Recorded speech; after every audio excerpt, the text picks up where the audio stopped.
How I brought a girl home even when she was sitting on some other guy's lap. Watch this video and I'll tell you how. So I met this girl on Facebook, and right away she FaceTimes me, and she was engaging in some pretty forward behavior, we'll just say. But ultimately, we started talking about meeting up. So as it turned out, she could only meet up after she closed down her third job. So she worked 3 jobs. She had some kids, and the dad was a deadbeat dad. And the only time she ever had to meet up was like after her very third job. So late at night, she closes down this bar. I decided I was going to drive out to meet her because it was already she was already so forward. I just felt like it was in the bag if I just go meet up with her. And so I drive out to this bar that she's working at, and she's hanging out outside smoking a cigarette with one of her coworkers.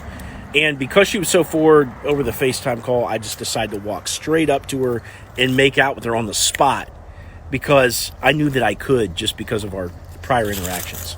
So I wanted to set the tone for the night straight away. So she brings me inside. She introduces me to her coworkers. She gives me a spot at the bar. She's feeding me free drinks all night. Everything's cool. She's checking up on me.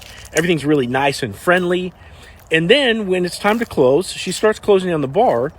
And like a nice guest, I decided to help her a little bit. So we're washing bar dishes together, sweeping up, stuff like that. I'm just like helping her since I'm there. You know, this is her only time to hang out or whatever.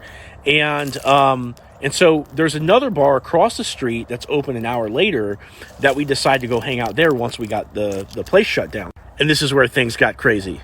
So we're at this bar across the street, and quickly it becomes very clear that this is her like usual hangout, right? Because it's the place across the street.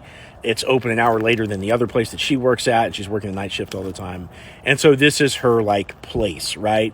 So I'm there with her, and we're sitting at the bar, and pretty much straight away, we're sitting at the bar, and there's like a guy to the left, and immediately she starts talking to him, and ultimately just jumps up on his lap and sits up on his lap, like as she's there with me. So luckily by this point in my dating journey, I knew to expect anything, right? When you're meeting random girls for the first time and hanging out, like anything could happen, right? Especially when you're out in public with them and stuff like that. So I knew how to respond. I didn't react at all, right? What I did was, so she's sitting on this dude's lap to the left. I just turned to my right and immediately start making conversation with that dude that was to the right of me. It wasn't even a girl. Just immediately, it's like, hey man, how's your night going? Blah, blah, blah. Now, as she saw that this didn't get a reaction from me, she starts immediately playing the mayor in the crowd. In other words, going from table to table, talking to all the different guys in the room, trying to flex on me and basically make it known, like trying to see if she could make me jealous or get some kind of reaction from me. And of course, all I did was stay put, talk to the person to my right, and then I start making conversation with the dude to my left whose lap she was just sitting on, right? And she just, anything she could do, she couldn't get a reaction out of me. Now, funny enough, the guy whose lap she was just sitting on, he turns to me, he's like, man, you're a lucky bastard. And what he meant by that was he knew that she was going home with me that night. And it was pretty apparent to everybody in the bar that, that was what was going to happen, because I played it cool in the face of adversity, whereas, anybody else could have got triggered or mad that she was doing all this stuff, right? But because I held fast, ultimately at the end of the night, I did bring her home. But it wasn't without a little bit of extra adversity, okay? So what happened was, once this bar shut down, we're going outside of the bar, the place is shut down, we're like sitting on the curb, and she's trying to act like she's going to call some other guy to pick her up. And of course, by this point, my patience is wearing thin, but I know it's at the end of the night. And she actually turns to me, she says, you can leave, I'm like, oh, really? That's how you feel, okay? And I call her bluff, so I turn around and I, get 6 foot down the sidewalk or whatever. And of course, she's like, wait. And from there, the rest is history. But the takeaways from the story are that, sometimes women are going to test you. Sometimes they're going to test you in ways that you may prefer not to even deal with, right? And you can call it quits, you can go home, and that's up to you, right? But if you don't take it as a personal attack, and if you see what you can hold fast with, right? Holding fast in the face of adversity. In other words, she sits on some dude's lap in front of you.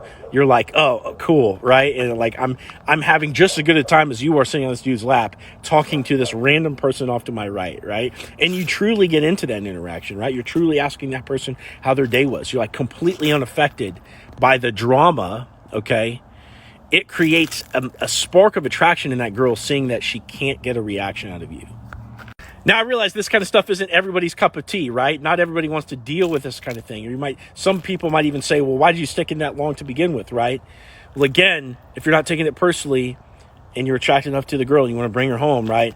This is the kind of stuff that you have to be able to power through in some cases, right? Especially if you're playing like a nightclub game or you're going out to bars a lot, this kind of a thing. You have to be willing to deal with the environment, right? And you can't take anything personally. So again, takeaways are hold fast in the face of adversity, right? Make sure that the party's still with you no matter what's going on around you.